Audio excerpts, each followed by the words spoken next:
Hello friends, तो आज हम देख रहे हैं पोलन वायबिलिटी क्या होती है, जो भी फीमेल गमेटोफाइट्स क्या होता है, पिस्टिल क्या होता है, मेगास्पोरेंजियम्स क्या होता है, एम्ब्रियो सैक्स का स्ट्रक्चर्स किस तरह से होता है, ये सब चीज़ें आज हम पढ़ रहे हैं। तो इस लेक्चर में बहुत इंपॉर्टेंट चीज़ पढ़ रहे हैं हम कि क्या होती है फीमेल गमेटोफाइट्स। ओके, तो पहले तो हम देख लेंगे कि जो भी हमने पोलन पढ़ना है, ओके, तो पहले क्या पढ़ना है हमें, पोलन ग्रेन।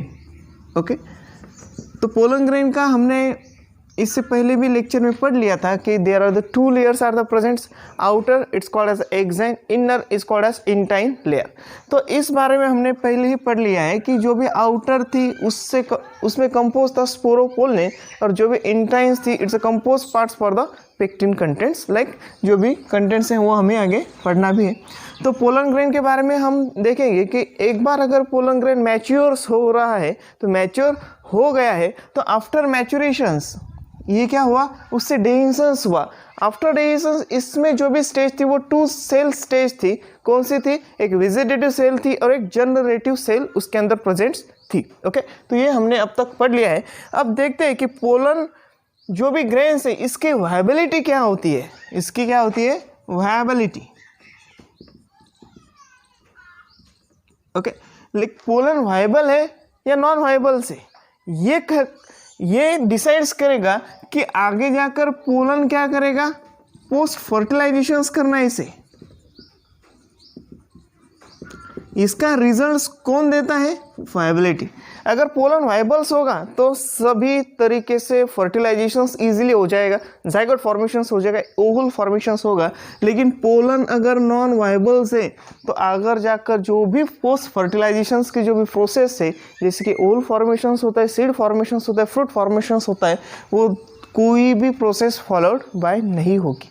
क्यों, बिकॉज पोलन ग्रेन अगर वो मैच्योर है, मैच्योर ये तो चीज़ नहीं कहेंगे हम, वायबल कहेंगे। अगर वो वायबल्स होता है, वायबल में हम अगर टेस्ट करना है तो छोटे सा टेस्ट होता है कि कोई डाई लेना पड़ते, फॉर एग्जांपल ग्रीन या रेड कलर के कोई भी स्टेन लीजिए, वो स्टेन करिए, जो स्टेन लेती है वो वायबल होती है, अगर वो नहीं भी स्टेन लेती है तो वो नॉन वायबल कहलाती है। वो भी एक अलग अलग तरीके होती है, कोई स्टेन नहीं भी लेने वाला भी नॉन वायबल कहलाता है, वो हमने नहीं देखना है। सिर्फ ये देखना है कि वायबल और नॉन वायबल का डिफरेंसेस क्या होता है। अगर वायबल हो तो आगे जाकर जो भी पोस्ट फर्टिलाइजेशंस की जो भी प्रोसेस है वो ठीक तरह से होगी, अगर वो नॉन वायबल से तो वो ठीक तरह से आगे जाकर नहीं होगी। क्या, पोस्ट फर्टिलाइजेशंस की प्रोसेस होगी। फॉर एग्जांपल कि अगर कुछ प्लांट्स ऐसे, फॉर एग्जांपल वीट है, ओके, फॉर एग्जांपल राइस, यानी इसे हम पैडी का प्लांट्स कह देते हैं। ओके, राइस है, वीट है, आगे जाकर ये जो भी प्लांट्स है तो इसके भी क्या होंगे, पोलन ग्रेन होंगे। इसके क्या होंगे, इसके अंदर पोलन ग्रेन होंगे। तो पोलन ग्रेन क्या है, again these are the male gametophyte structures. ये क्या है, मेल गमेटोफाइट स्ट्रक्चर्स है। अब देखते हैं कि वीट है, राइस है, दोनों भी क्या है, मोनोकॉट के प्लांट्स हैं। दोनों भी क्या है, मोनोकॉट के प्लांट्स है। जाहिर है अगर ये मोनोकॉट होगा तो इसका पोलन की साइज बहुत ही स्मॉल होगी। इसकी क्या होगी, पोलन की साइज एकदम स्मॉल होगी। तो इसकी जो भी वायबिलिटी का जो भी टाइम्स होता है वो 30 मिनट्स का होता है। ओनली 30 मिनट्स में इसे क्या करना पड़ता है, वायबिलिटी का इसका जो भी चांस है वो कितना है, 30 मिनट्स का। मतलब पोलन ग्रेन जब डेंजरस होगा तो इसे फर्टिलाइज करने के लिए जो भी टाइम बचता है वो कितना होगा, 30 मिनट्स का। इसके अलावा कोई प्लांट्स जो भी प्रेजेंट्स है, for example Rosaceae family, for example Rosaceae family है। अगेन एग्जांपल्स आता है लेग्यूमिनेसी। अब ये जो भी प्लांट्स है, लेग्यूमिनेसी ले लो या रोजेसी ले लो, तो इसके जो भी पोलन्स है, तो जो भी पोलन्स आते हैं इसका मैक्सिमम 1 मंथ इतनी इसकी क्या होती है, वायबिलिटी। मतलब जो भी फर्टिलाइजेशंस के लिए जो भी पीरियड्स है वो कितना है, 1 मंथ है। तो ये कंडीशंस आ गई लेग्यूमिनेसी और रोजेसी। इसके अंदर एक और आती है, वो होती है सोलानेसी। ओके, जैसे कि इसके एग्जांपल्स भी हमने 11th क्लास में पढ़ रहे हैं कि जो भी सोलेनेसियम का एग्जांपल्स ले लिया है, लेग्यूमिनेसी के हमने ले लिया है, रोजेसी का नहीं लिया था शायद। तो ये जो भी एग्जांपल्स आते हैं this are the example solanum tuberosums, again leguminosae, जो भी पी प्लांट्स हमने देखा था, जो भी फैबेसी का सब मेंबर्स लेग्यूमिनेसी था। तो ये हमने देखा कि 1 मंथ क्या होती है और ये 30 मिनट्स की इसकी क्या होती है, वायबिलिटी होती है। अब जो भी पोलन ग्रेन्स है, जो भी पोलन ग्रेन्स हम देखते हैं कि अगर इसे स्टोर भी करना है पोलन ग्रेन, क्योंकि हम देखते हैं कि कभी जो भी नई टेक्निक्स जो भी डेवलप्स हो रही है अलग अलग, तो हम देखते हैं कि जो भी पोलन ग्रेन है, इस पोलन ग्रेन को क्या कर सकते हैं हम, स्टोरेज 1 ईयर तक, ओके, इसे क्या कर सकते हैं हम, स्टोरेज कर सकते हैं मैक्सिमम 1 ईयर तक। तो कैसे स्टोरेज करेंगे, तो इस स्टोरेज करने के लिए भी एक लिक्विड्स यूज़ किया जाता है, उसका नाम है लिक्विड नाइट्रोजन्स। लिक्विड नाइट्रोजन्स इसके लिए क्या किया जाता है, यूज़ किया जाता है, और उसका भी -196 डिग्री सेल्सियस में उसे रखा जाता है। अब देखते हैं कि जो भी टेक्निक्स है, ये टेक्निक्स में ये जितना नाइट्रोजन्स का 196 डिग्री सेल्सियस में क्या चाहिए उसको, जो भी माइनस में ठंडा टेम्परेचर्स हम कहते हैं वो चाहिए, किसके लिए, पोलन ग्रेन को स्टोरेज करने के लिए। अब जो भी पोलन ग्रेन अगर स्टोरेज किया, तो पोलन ग्रेन स्टोरेज करने के बाद इसका यूज़ ले सकते हैं हम, इसका यूज़ भी ले सकते हैं कि जो भी पोलन ग्रेन है it's use parts for the storage again the pollen bank. कहाँ पे ले सकते हैं हम, पोलन बैंक में ले सकते हैं। अगेन इसके अलावा जो भी जीन स्टोरेज का जो भी आता है बैंक, जीन बैंक भी आते हैं, again these are the gene storage bank भी कह सकते हैं, या जीन बैंक भी कह सकते हैं उसे, ओके, उसे क्या कह सकते हैं हम, जीन बैंक भी उसे कह सकते हैं। तो इस तरह से ये जो भी पोलन ग्रेन्स है, तो पोलन ग्रेन को हम क्या कर सकते हैं, इसके अंदर स्टोरेज करने का काम भी उसके अंदर आता है। इसके बाद में देखते हैं कि जो भी स्टोरेज है या अलग अलग स्टोरेज के जो भी पार्ट्स आते हैं, इसके अलावा सीड बैंक भी है कि सीड बैंक भी इसका स्टोरेज कर सकते हैं। इसके अलावा हम देखते हैं इन ह्यूमन कंडीशन, ह्यूमन का भी हम देखते हैं कि जो भी स्पर्म है या जो भी सेमेन है, इसको भी क्या कर सकते हैं हम, स्टोरेज कर सकते हैं कि जो भी प्लांटेशंस सॉरी इनसेमिशंस करना हो या इनसेमिटेशंस प्लांटेशंस करना हो या कोई भी चीज़ करनी हो, तो उसको हमें क्या करना होता है, पहले तो स्टोरेज करना होता है। प्लांट के बारे में हो या एनिमल के बारे में हो, दोनों के दोनों हम जो भी पार्ट्स है वो स्टोरेज कर सकते हैं, जिसके पोलन ग्रेन स्टोरेज कर सकते हैं, या इन ह्यूमन कंडीशन स्पर्म या जो भी सेमन्स हम स्टोरेज कर सकते हैं। अब हमने देखना है कि ये थोड़ा सा टॉपिक्स बचा था जो भी पोलन ग्रेन का था। पोलन ग्रेन के बारे में अगर वायबिलिटी के बारे में अगर याद रखना है तो ये रख सकते हैं अपन कि रोजेसी, लेग्यूमिनेसी या सोलेनेसी फैमिली का 1 मंथ में तक चलता है जो भी वायबिलिटी का है। और जो भी मोनोकोटिलेडन्स मोस्ट ऑफ व्हीट और राइस होते हैं कि जो जिसे हम पैडी कहते हैं, वो 30 मिनट्स तक ही उसकी वायबिलिटी प्रेजेंट्स होती है।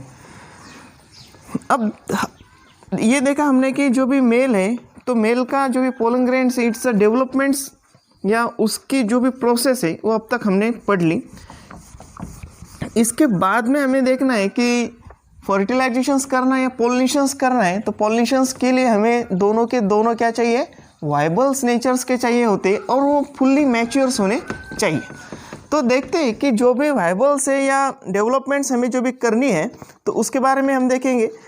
तो देखना क्या है कि जो भी हमने अब तक डेवलपमेंट्स की है मेल की, ओके, तो इसके बाद में हमें डेवलपमेंट करना होता है फीमेल गैमेटोफाइट्स का। क्या करना होता है, फीमेल गैमेटोफाइट्स की डेवलपमेंट्स करनी होती है।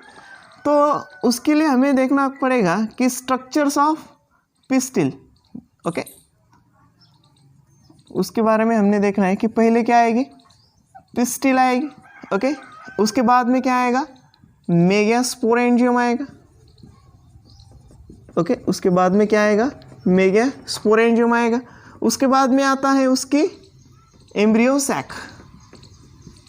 इस एम्ब्रियो सैक का भी स्ट्रक्चर हमें पढ़ना है। तो ये सारी चीज़ें इसके अंदर आएगी कि जो अभी हमने पढ़नी है। अब देखते हैं कि जो भी पिस्टिल्स हैं, तो pistils it's differentiated into the 3 parts, okay. Pistils क्या करती है, डिफरेंशिएटेड इनटू द 3 पार्ट्स होता है। तो पहले तो हम देखेंगे कि ये किसके बारे में पढ़ रहे हैं हम, गायनोशियम्स के। ये किसके बारे में पढ़ रहे हैं हम, गायनोशियम के। तो गायनोशियम्स क्या है, गायनोशियम्स किसे रिप्रेजेंट्स करती है, ये भी पढ़ना इंपॉर्टेंट है। नहीं तो हम देख रहे हैं कि पिस्टिल्स है, मेगास्पोरेंजियम है, एम्ब्रियोसाइक्लिकन है क्या, ये रिप्रेजेंट्स मतलब गायनोशियम्स के ये सब के सब क्या है, पार्ट्स है। तो गायनोशियम्स इट्स रिप्रेजेंट्स, किसे रिप्रेजेंट्स कर रही है, फीमेल को। It's a female gametophyte structure. Okay, ये किसे रिप्रेजेंट्स कर रही है, फीमेल गमेटोफाइट्स को क्या कर रही है, रिप्रेजेंट्स कर रही है। ऐसे कह सकते हैं हम फीमेल रिप्रोडक्टिव पार्ट्स। कौन सा है, तो गायनोशियम्स है। इस गायनोशियम्स के अंदर हम देखेंगे कि जो भी गायनोशियम्स का अगर स्ट्रक्चर्स हमें देखना है, तो ये पिस्टिल के भी हमें देखना है कि अगर सिंगल पिस्टिल अगर प्रेजेंट है, सिंगल पिस्टिल अगर प्रेजेंट है, फॉर एग्जांपल पिस्टिल का अगर स्ट्रक्चर्स हमें देखना है तो इस तरह से देखना पड़ेगा। ओके, ये क्या हुआ, इट्स अ गायनोशियम का स्ट्रक्चर्स। तो pistil is differentiated into the 3 parts. First one it the stigma structures, second one it's the style, and third one it's the ovary. इसे क्या कहेंगे हम, ओवरी। समझ में आया, पिस्टिल यानी क्या, stigma, style, ovary. Okay, then अब देखते हैं कि ये सिंगल पिस्टिल अगर प्रेजेंट है, ओके, अगर ये सिंगल पिस्टिल्स अगर प्रेजेंट है तो इसे कहेंगे हम monocarpellary. Mono single, carpel presents, मतलब कितने पिस्टिल इसके ऊपर प्रेजेंट है, मोनोकार्पेलरी। ओके, मतलब सिंगल पिस्टिल से, तो इसीलिए क्या कहा हमने, मोनोकार्पेलरी स्ट्रक्चर्स। ओके, अगर मोर देन 1 पिस्टिल है, मोर देन 1, तो क्या कहेंगे हम उसे, पॉलीकार्पेलरी। उसे क्या कहेंगे हम, पॉलीकार्पेलरी या मल्टीकार्पेलरी। ओके, इसे क्या कहेंगे हम, मल्टीकार्पेलरी स्ट्रक्चर्स। ओके, तो ये बात आपको याद रखनी है कि मोनोकार्पेलरी किसे कहना है, तो सिंगल पिस्टिल्स हो तो उसे कहेंगे हम monocarpellary structures. More than 1 structures है किसके, पिस्टिल के, तो उसे कहेंगे हम मल्टीकार्पेलरी स्ट्रक्चर्स, उसे कह सकते हैं। इसके बाद में भी थोड़ा सा एक कंसेप्शनल से कि ये स्टिग्मा स्टाइल तो हमने बाद में देखना ही है डिटेल्स में, तो पहले इसके बारे में देख लेते हैं, पिस्टिल्स के बारे में। अगर पिस्टिल फ्री है या फ्यूज है तो उसके बारे में पिस्टिल क्या है, अगर ये फ्यूज है या पिस्टिल फ्री फॉर्म में, तो इस टर्म्स को क्या कहेंगे, जो भी हमने रिकॉल्स करना है 11th क्लास को, क्या कहेंगे उसे, अगर ये फ्यूज फॉर्म में अगर प्रेजेंट है तो इसे कहते हैं हम सिनकार्पस। इसे क्या कह सकते हैं हम, सिनकार्पस कंडीशंस। पिस्टिल अगर फ्री फॉर्म में है, वो अटैच नहीं है, तो उसे कहेंगे हम अपोकार्पस। इसे क्या कहेंगे हम, अपोकार्पस। ओके, मतलब सिंगल पिस्टिल है, मोनोकार्पेलरी, लेकिन वो पिस्टिल कैसे फ्यूज है, तो मोनोकार्पेलरी सिनकार्पस। मोनोकार्पेलरी अगर वो सिंगल है तो अपोकार्पस हो जाएगी। ये आपको याद रखना है, जो भी आपको एग्जाम में पूछा जा सकता है कि कौन कौन से कंडीशंस प्रेजेंट्स होते हैं, फ्यूज कंडीशंस क्या कहेंगे, और यूनाइटेड कंडीशंस भी इसे अल्टरनेटिव वर्ड यूज कर सकते हैं, फ्यूज या यूनाइटेड। ओके, फ्यूज है, यूनाइटेड है एक दूसरे से, एक पिस्टिल यहाँ पे प्रेजेंट से, एक पिस्टिल यहाँ पे प्रेजेंट से, दोनों अटैच है, तो इसे क्या कहेंगे, ये दोनों के दोनों क्या होने चाहिए, इसके ऊपर अटैच होने चाहिए, उसे कहेंगे सिनकार्पस कंडीशंस। ये पिस्टिल है प्रेजेंट्स, लेकिन ये अलग अलग प्रेजेंट्स है, तो इसे करेंगे हम अपोकार्पस कंडीशंस। तो ये आपको याद रखना इंपॉर्टेंट है। उसके बाद में हमें देखना है कि जो भी पिस्टिल्स है, तो pistils is differentiated into the 3 parts. Okay, pistil differentiated into 3 parts. Okay, first one diagrammatic representation से कर लेंगे। ओके, फर्स्ट वन आएगा स्टिग्मा। ओके, नेक्स्ट वन आती है स्टाइल, एंड थर्ड वन आता है उसका ओवरी का पार्ट। ओके, तो पिस्टिल का क्या हुआ, तो pistils is differentiated into the 3 parts. कौन कौन से आते हैं? स्टिग्मा, स्टाइल और ओवरी। तो स्टिग्मा का काम क्या है, स्टाइल का काम क्या है और ओवरी का काम क्या है, ये थोड़ा सा और ही देख लेंगे। तो स्टिग्मा क्या होता है?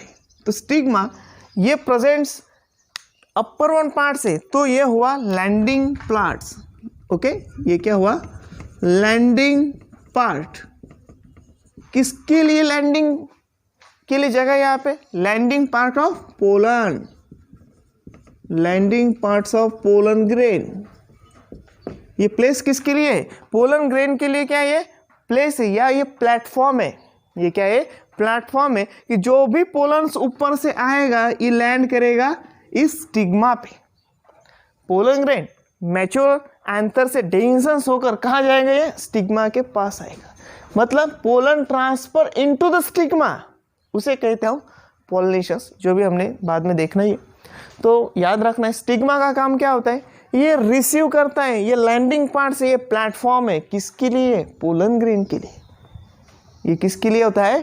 पोलन ग्रेन के लिए क्या होता है? प्लेटफॉर्म होता है, लैंडिंग पार्ट्स होता है। जब भी पोलन ग्रेन डेंसेंस होकर बाहर आएगा तो किसके पास जाएगा? वो पिस्टिल के पास। पिस्टिल के पास मतलब स्टिग्मा के पास वो आराम से जाएगा। ये जो भी स्टाइल का जो भी स्ट्रक्चर है, इट्स इलांगेटेड स्ट्रक्चर। ये स्ट्रक्चर कैसा है? एकदम इलांगेटेड स्ट्रक्चर है। और स्टिग्मा से आने वाली जो भी पोलन ग्रेन है इसके ऊपर एक बार आ जाए तो ये पोलन ट्यूब किसके थ्रू जाएंगी? स्टाइल के थ्रू। किसके थ्रू जाएंगी? ये एक बार यहाँ पे पोलन ट्यूब फॉर्मेशन हो जाए तो किसके थ्रू जाती है? These are the parts for the style. Style से होकर वो कहाँ तक जाएंगे? ओवरी के अंदर जाएगी। किसके पास जाएंगे? वो ओवरी के पास जाएगी। तो स्टाइल कैसे? फिर इलांगेटेड स्ट्रक्चर से। उसके बाद में देखते हैं कि ओवरी है, तो ओवरी क्या है? फिर ये बेसल पार्ट्स ऑफ पिस्टिल। ये क्या है? बेसल पार्ट है। और ये बेसल पार्ट भी कैसा होता है? एकदम बल्जी नेचर्स होता है। ये कैसा नेचर्स होता है? एकदम बल्ज नेचर्स उसके अंदर प्रेजेंट्स होता है। Okay, these are the conditions parts with the bulk conditions. Okay, ये कैसे होता है? एकदम बल्क पार्ट्स होता है। और ये जो भी ओवरी है, तो ओवरी के अंदर क्या प्रेजेंट्स है? फिर ओहुल प्रेजेंट्स है। प्रेजेंट्स क्या है इसके अंदर? ओहुल प्रेजेंट्स है। ओके, इसके अंदर प्रेजेंट्स क्या होता है? ओहुल प्रेजेंट्स होता है। मतलब इसे हम ओवेरियन कैविटी भी उसे कह सकते हैं कि उस ओवेरियन कैविटी में ओवेरियन कैविटी के अंदर छोटे छोटे लोकल प्रेजेंट्स होते हैं, वो भी हमने देखना है। तो जो भी ओहुल्स है, तो ओहुल्स किससे अटैच होता है? फॉर एग्जाम्पल इसे अगर हमने थोड़ा सा बड़ा करके अगर देख लिया तो ये फॉर एग्जाम्पल ओवरी हुई।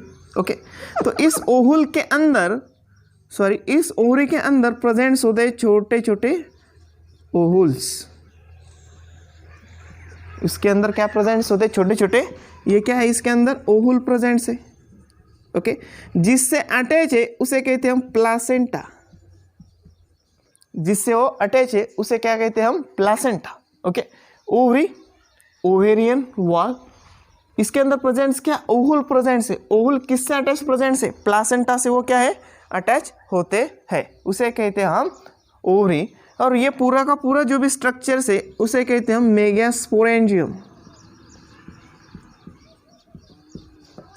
या ओहुल को डायरेक्टली हम क्या कह सकते हैं? Megasporangium structures. ओहुल को ही अल्टरनेटिव वर्ड हम यूज क्या कर सकते हैं? मेगास्पोरेंजियम। उधर पोलन ग्रेन को क्या कहा था हमने? माइक्रोस्पोर। इधर क्या कहेंगे? मेगास्पोरेंजियम। ओके, इन केस हम देखते हैं कि जो भी सिंगल ओहुल भी होता है प्रेजेंट्स, फॉर एग्जाम्पल पूरी की पूरी ओवरी प्रेजेंट्स है और पूरी की पूरी ओवरी में एक सिंगल ओहुल अगर प्रेजेंट्स होता है तो उसके लिए भी कुछ टर्म्स है। फॉर एग्जाम्पल सिंगल ओहुल यहाँ पे प्रेजेंट्स है और एक से मोर देन मेनी ओहुल भी प्रेजेंट्स हो सकते हैं। मेनी ओहुल।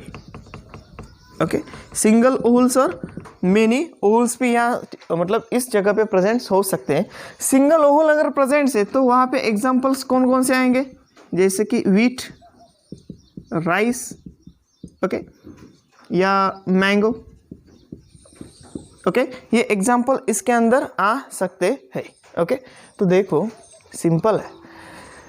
यहाँ पे सिंगल क्या प्रेजेंट्स है?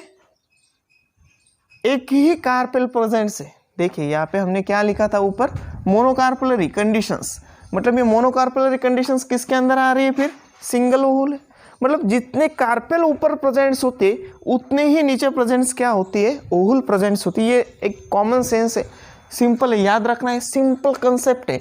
जहाँ पे जितने पिस्टिल, जितने कार्पेल ऊपर प्रेजेंट्स है उतने ही नीचे ओहुल प्रेजेंट्स होती है। जैसे कि मोनोकॉट्स में वीट आएगा, राइस आएगा, ये डाइकॉट में आता है। Okay, because this are the reticulate venations. Okay, ये बाद में देखेंगे हम। मेनी ओहुल्स वाला फॉर एग्जांपल आप एग्जांपल बता सकते हैं कि फॉर एग्जांपल आएगा इसके अंदर कि जिस फ्रूट के अंदर नंबर ऑफ सीड प्रेजेंट्स है, ऐसे फ्रूट्स के नाम कौन कौन से आएंगे, जैसे कि फॉर एग्जांपल पपैया। ओके, इसके बाद में आएगा जैसे कि वाटरमेलन। ओके, इसके बाद में और एक एग्जांपल्स बता सकते हो, तीन तीन ले लेंगे हम, जैसे कि ऑर्किड भी है कि इसके अंदर नंबर ऑफ सीड प्रेजेंट्स होते हैं, मतलब नंबर ऑफ ओहुल प्रेजेंट्स होते हैं। क्योंकि सीड क्यों कह रहे हैं हम, क्योंकि ओहुल का आगे जाकर किस में कन्वर्ट होने वाला है, सीड में होने वाला है, इसलिए हमने इसका एग्जाम्पल इस तरह से लिया। तो आई बात समझ में कि हमने क्या कहा। इंपॉर्टेंट से रखना है आपको कि सिंगल ओहुल्स किसके अंदर प्रेजेंट्स है, सिंगल पिस्टिल किसके अंदर प्रेजेंट्स है, उसे क्या कहते हैं। मोर देन वन अगर होती है तो उसे क्या कहेंगे, पिस्टिल्स फ्यूज है तो उसे क्या कहेंगे, पिस्टिल फ्री है तो उसे क्या कहेंगे, याद रहेगा। तो ये सिंपल सा टॉपिक है कि पिस्टिल किसे कहेंगे, मेगास्पोरेंजियम किसे कहेंगे और एम्ब्रियो सैक किसे कह सकते हैं। तो ये रहा अब तक का पार्ट्स की जो भी हमने देखा। इसके बाद में हमने देखना है कि जो भी कंडीशंस है कि जैसे कि embryo sac. Okay, embryo sac भी हमने देखना है।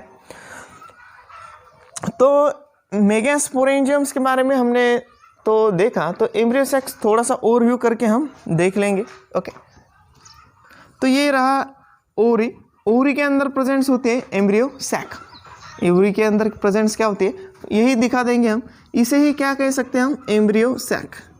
एम्ब्रियो सैक का स्ट्रक्चर्स हमें डिटेल में पढ़ना है, आगे लेक्चर्स में आएगा कि जो भी एम्ब्रियो सैक में प्रेजेंट्स क्या होते हैं, 3 सेल्स प्रेजेंट्स होती है। These are the 3 cells are the presents to the outer sides and these are the 3 cells inside presents. Central one located, it's the 2 polar nuclear cells and these are the structure parts for the central cell. तो इस तरह से ये embryo sac का structures presents होता है। For example these are the antipodal cell, ये detail में आगे आएगा। ये पोलर न्यूक्लिया है। इसके बाद में आता है 2 synergid structures, 2 synergid structure outer and this outer side and middle one located to the egg cell. ये पूरे सेल को क्या कहेंगे, ये भी हमने एग्स एपरेटस कहते हैं, ये भी हमने देखना है। तो यहाँ तक आपको बात अगर याद रहे तो याद रखना ही पड़ेगी, क्योंकि ये इम्पोर्टेंट चीज़ है। क्योंकि एक लेक्चर अगर आप ध्यान से देखोगे तो इसके ऊपर डिपेंड रहता है आगे का लेक्चर। तो आपको याद क्या रखना है, पिस्टिल किसे कहते हैं, मेगास्पोरेंजियम किसे कहेंगे और एम्ब्रियो सैक किसे कहते हैं। ये हमने थोड़ा सा ओवरव्यू देख लिया। अब आगे हमने क्या पढ़ना है, ये भी हमें देखना है कि मेगास्पोरेंजियम्स का स्ट्रक्चर्स, दीज आर ओहुल स्ट्रक्चर्स, वो हमें पढ़ना है। तो मेगास्पोरेंजियम्स होता क्या है वो देखेंगे, ओवरव्यू का थोड़ा सा पार्ट्स कि मेगास्पोरेंजियम्स यानी स्ट्रक्चर्स किसका आएगा, ये डिटेल्स पार्ट्स आएगा, ये ओहुल्स का। ये किसका पार्ट्स आता है, ओहुल्स का पार्ट्स आता है। तो देखते हैं कि स्ट्रक्चर्स ऑफ ओहुल्स क्या ऐसा होता है। ओके, पिस्टिल हो गई अभी। ओके,